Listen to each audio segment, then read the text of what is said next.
big dogs. I've come to my oldest and favourite hunting block in the rainforested mountains of North Queensland, and I'd be hunting with Charlie, an old mate. Charlie's family's been on the same land for 3 generations, and what Charlie and his brother Lewis don't know about the bush and history of the area isn't worth knowing. Good morning, good morning. You bought breakfast? Yo, beauty. Lovely. Hey, what a flash new hat you got, eh? Looking very bloody good. You can go to the races with that hat. With breakfast and some gentle dog torment over, we headed into the bush.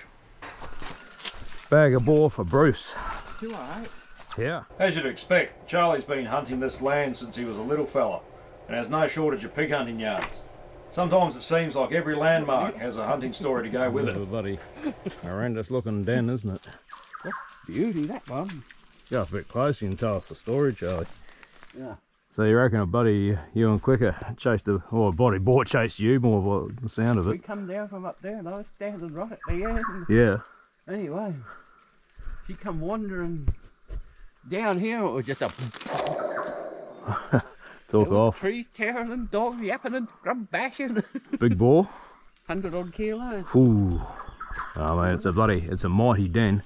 He was a stonker, it was wet, that was Christmas time. Oh, it's a bloody good spot for him, isn't it? Bloody mango trees, a bloody den to keep him out of the rain, and a bloody nice little soak just over there. As we get through the bush, it's easy to see the ecological damage the pigs do. Just in this example, this is the nest of an orange-footed scrub fowl that has been worked over by feral pigs. Mostly ground-dwelling birds, and they build these big nests out of leaf litter and sticks, and they rely on the composting of all that vegetation to incubate their eggs. And it's a very finely tuned operation. They're constantly scratching here, removing bits of vegetation there, and constantly maintaining a good temperature inside. And then the pigs come along, and even if they don't find the eggs, which are buried in there somewhere, they come in and dig for invertebrates, and they bugger up the whole show. They wreck all the work the bloody birds have done. The area was once well populated by tin miners, foresters and other pioneers, and Charlie can tell you about it all. His old house was just there. Oh, you can see the old Cookhouse just over there. and the old piles, the old mango trees. Right. And this was his ginger patch, eh? Just we got a bit of ginger down there, but it's recently spread up here. Right. There's still plenty of useful plants left over from the old timers, and Charlie reckons he's got the secret to keeping the plague away. You chew this all the time, eh, Charlie? I have been again years ago. I've done it for 100 years. And I never had a cold or anything. Yeah. So I'm starting it again to keep this virus at bay. Yeah, good point. So with nice fresh breath and safe from all kinds of pandemics, we continued our quest for hunting down some sausages for Bruce, our mate up the road.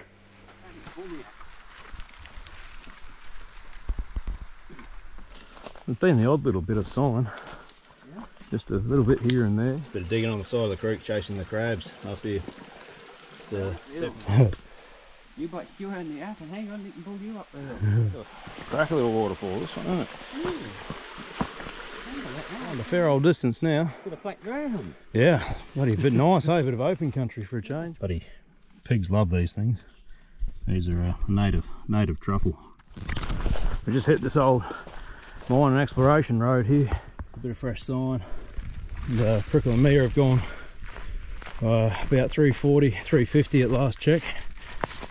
Up ahead of us. Finally, having climbed right to the top of the ridge, the dogs found the scent of sausages on the hoof, and it was on. Prickle and Mia have just opened up. About 400 metres away. She's some pretty steep country. There's a pad just up here, Charlie. There's a pad just up here. There's one of the dogs and pigs have been along. I've still got him contained. I hit him right up in this high stuff. Bloody tracker is really struggling with this broken steep country. Ah, oh, shit. And see where he's been camping here, I think, Charlie. Yeah, they've got him.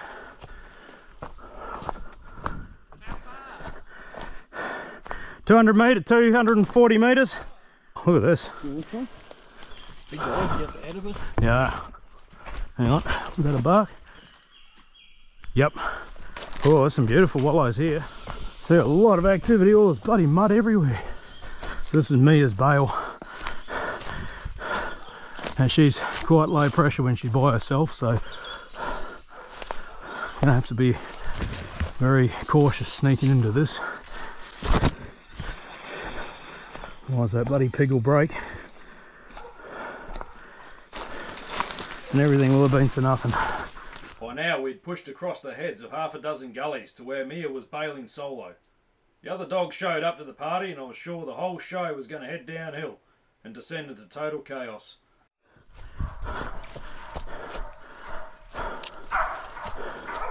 Good dogs.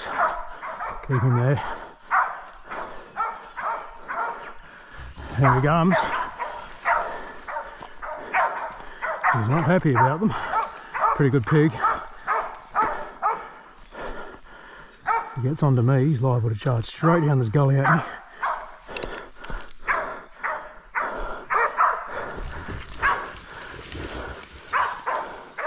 Look at him.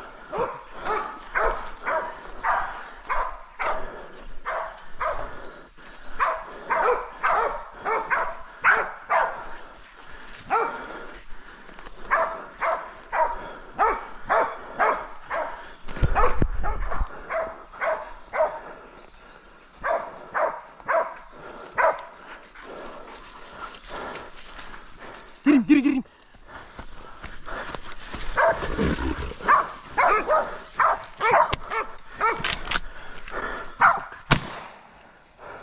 Jeez.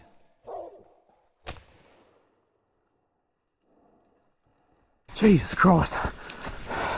A misfire caused me a very nervous moment, but finally the pork was on the deck. Good dogs. Good dogs. Leave him, leave him. Buddy having a bit of a hard-earned rest, eh, buddy? Well, there's just this boar here. He thankfully didn't run straight down bloody hill like we would expect him to. No. The other thing I thought it might have been was that big red fire, and he would have went down there like a steam train. Like a loco out of control. Yeah. Bit of a bloody blow and we'll take his guts out and cart him off home for Bruce. Take him down to the bottom. Hey Bruce, come and get your pig. That's it. Oh, well, you probably hear us from here, eh? It's only on that bloody next mountain range. Yeah, well, this was a bloody good job by the dogs. We'd been going for, what do you reckon, Charlie, about an hour and a half or more? We left at 7 and it's nearly 10. So we've been going a few hours. A couple of hours, yeah. Come right up the bloody high ridges.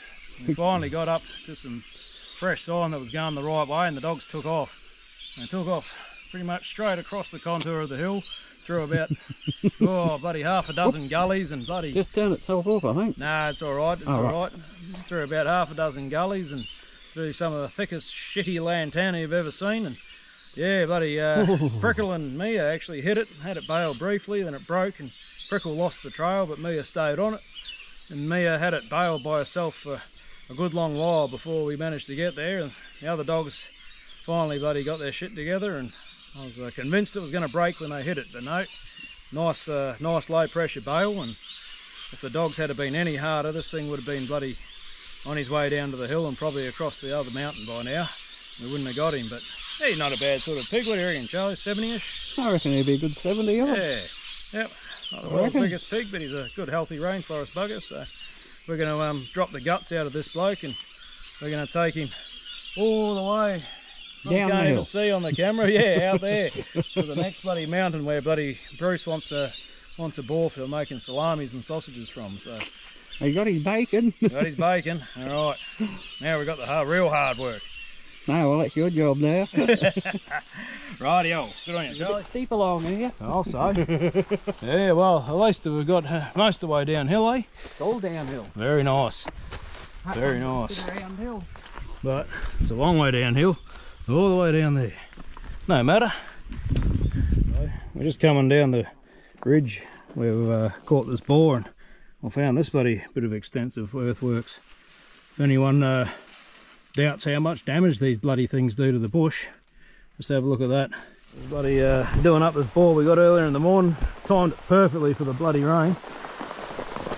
Oh, so we're in the wet tropics. Yeah. What's the plan for this one, Bruce? Oh, sausages, mate. It's just sausages. Yeah. Beautiful. Italian sausages. Very nice. It was a quick job to skin the pork with 3 blokes on it, and we soon had it hung up out of the rain. Now Charlie and I are suckers for punishment, so we launched back into the weather to see if we could subdue some more swine. That'll have to wait for the next video though, so cheers for watching, and I'll catch you then.